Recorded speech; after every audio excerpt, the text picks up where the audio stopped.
This is Andi Purewal for Boxing News. I'm joined by the Croatian heavyweight Filip Hrgovic here in Saudi Arabia. Filip, it's always good to see you. How are you? How are you finding your time here in Saudi Arabia? Thank you, good to see you as well. Everything good. I arrived on Sunday and I'm excited to be here, part of this amazing event, and looking forward to Saturday.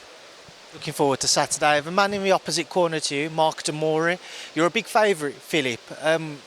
Why Mori? Why are you facing somebody like Mark when there might not be much for you to gain from this fight? Mori has the best record on the card. What are you talking about, man? He has, well, like what, 43 wins? More than Wilder. Has he fought the same level of opposition in your opinion as Wilder? Just joking. Look, yeah, I'm the big favorite. It should be on the paper. It should be easy night for me. I'm much better ranked fighter, but in boxing you never know. You know, it's we are heavyweights. He's motivated. It's his biggest fight of his life, and all the pressure is on me, so he has nothing to lose and I should be careful. I did good camp, good sparrings, and I should be careful and finish this quick, you know. Like I said, in boxing you never know what can happen, especially in heavyweight boxing. But for me, I should get my title fight next year, so this is more like a stay active fight, you know. And but I don't underestimate him. I respect Mori. I did a good camp. I'm ready, and I want to do a good fight. One more question on Mori. We spoke to him yesterday. He said he's going to be aggressive. He's going to be swinging as much as possible. He wants to hurt you. He wants to try and knock you out. Just your thoughts on that. Is that the type of fight you expect? Yeah, I expect good fight. Like I said, all pressure is on me, and he has nothing to lose, and it's a big chance for him. And I think, yeah, he'll start aggressive, and I should be careful, and it should be a good fight, you know. And looking forward. I know you can't look past Saturday, but next year, that long-awaited world title shot that you've been wanting and craving for so long, you will most likely, if the title becomes vacant, face one of Anthony Joshua or Sauerlands, unless other fights come into the way, i.e. Anthony Joshua, Deontay Wilder. A number of things can happen. What's your understanding of where things sit? Do you believe that once Fury-Usyk happens, that the IBF title will become vacant? Yeah, like you said, you never know what can happen in boxing. There are many scenarios, and we'll see. Does the winner will vacate the title, or does they will fight me? And if the title will be vacated, who I'm gonna fight next? You know, if Joshua beat Wallin, he should fight Deontay Wilder next, and many different scenarios. And then I don't know who's the. Maybe Wallin beat Joshua. No, maybe I face Wallin next. And if Joshua wins, I don't know, and he face Wilder, I don't know who is after him. I think Jared Anderson maybe on the list, or Frank Sanchez or something like that. So there are many names in there, many different scenarios, and we'll see. I think we should wait, you know, a few weeks after Fury-Usyk fight, and we'll know what's going on. I spoke to Sauerlands about 2 weeks after he fought Gassiev, and he said that he had no interest at the time in facing Anthony Joshua. He wanted to fight for the title, which would mean probably facing you next year. Obviously now he's facing Anthony Joshua. Was it a surprise to you to see the Joshua-Wallin fight announced, knowing that you and Otto are number 1 and 2 in the IBF rankings? Am I surprised for what? Joshua and Wallin to fight each other when you look at the rankings that you're number 1 and Otto number 2? Yeah, he probably get the offer what he couldn't refuse. Joshua is a big fight for everyone. Everyone want to fight Joshua. It's a big money, probably bigger money than if he fight me for title, much bigger.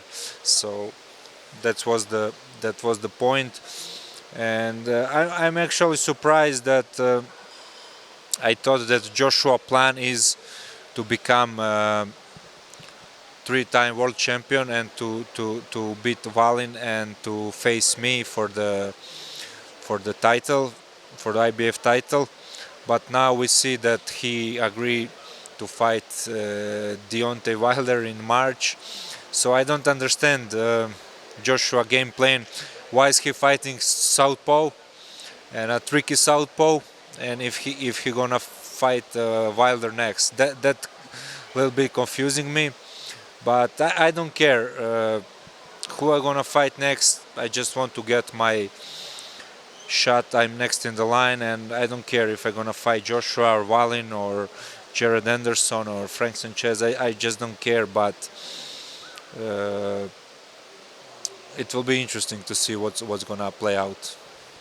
Was you ever considered as an opponent for Anthony Joshua for this weekend? Am I considered? Was you ever talked about? Did you ever have any conversations to maybe face Anthony this weekend instead of Otto Wallin? No, I never any offer came to my team about fighting Joshua. I heard that Eddie Hearn and Joshua maybe mentioned my name a few times, but we never talk about that. We never get any offers. So, but that's the fight. Of course, I would like to have maybe the most, because he's a big name. He's a big money fight, and I'm sure that I can beat him. And of course, I would like to fight Anthony Joshua. What do you think happens in Anthony Joshua's fight with Otto Wallin on Saturday? I think it's not gonna be easy fight for Anthony Joshua. I think Wallin is pretty solid fighter, pretty good. He's southpaw. He throws a lot of punches. He's a good fighter. He's brave, confident. Only thing, and he doesn't have big power. He's not a big puncher. And we'll see what kind of chin he has. If Anthony connect. Anthony is a big puncher, and if he connect, we'll see what kind of chin Wallin has, because he was not so tested for his chin. He didn't receive any big shots, but he did a very good fight with Tyson Fury. But I think it's a good fight for hard fight for both of them. Not easy, so we'll see. Very interesting. What about Deontay Wilder and Joseph Parker, Philip? What do you think happens in that fight? That fight also is very interesting. I would not write off Parker like it's on the paper. Wilder is a big favorite, but for me is also hard fight for both of them. Parker has a good chin.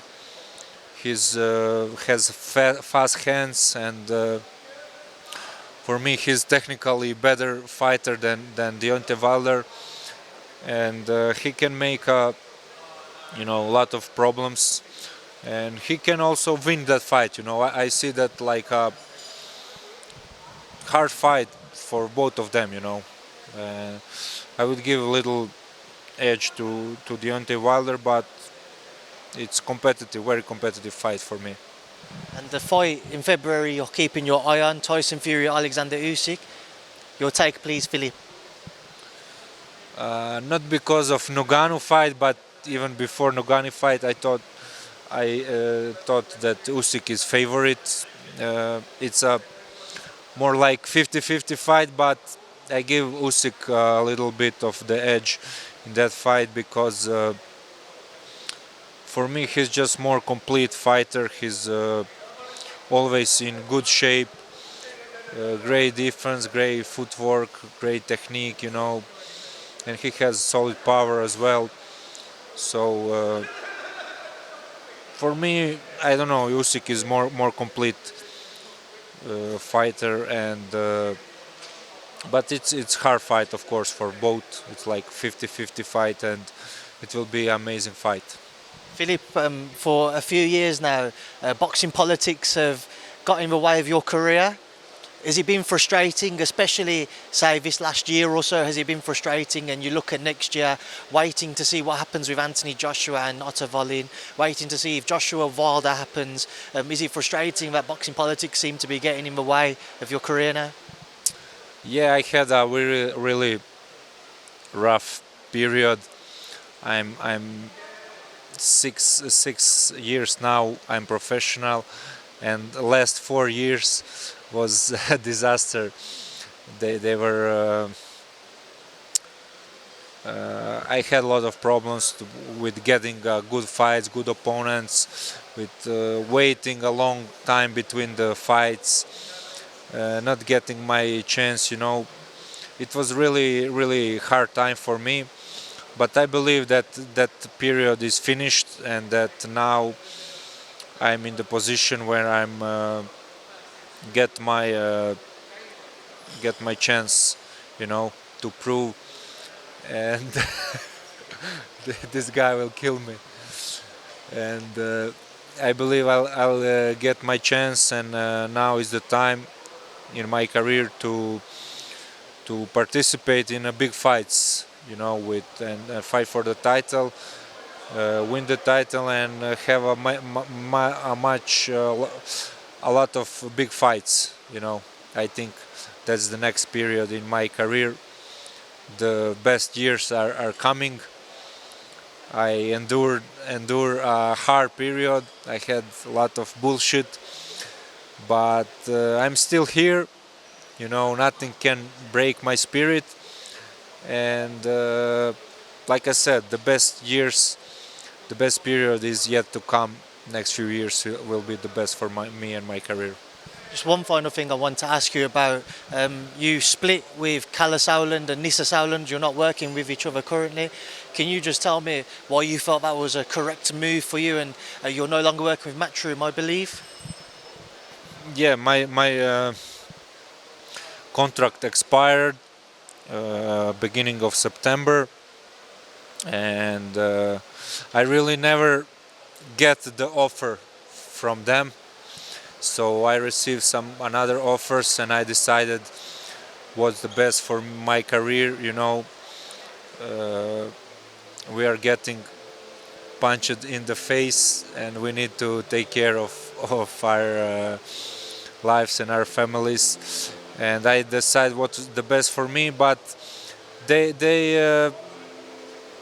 I love these guys, and Kalle and Issa and Eddie. They did amazing for my career. They did a lot for me and for my career. We did like 6 years together, and in future we maybe work together, as well again. So you never know what future brings. But yeah, for now, next fight, and I'll fight in Saudi Arabia, and but you never know what future brings. And I just wanna say, thanks to Nisse and Kalle and to Eddie for everything what they did for me. And I had problems, it was not perfect, but we did pretty good job, and yeah, that's it. They will be here this week. Kalle, Nisse, Eddie. You have a coffee with them? Of course, man, no problem. Every time, and you never know what future brings. we maybe work together again. Filip, I appreciate your time. Good luck on Saturday, and I look forward to hopefully a very prosperous and a very exciting new year for you next year. Thank you very much, and thank for the interview.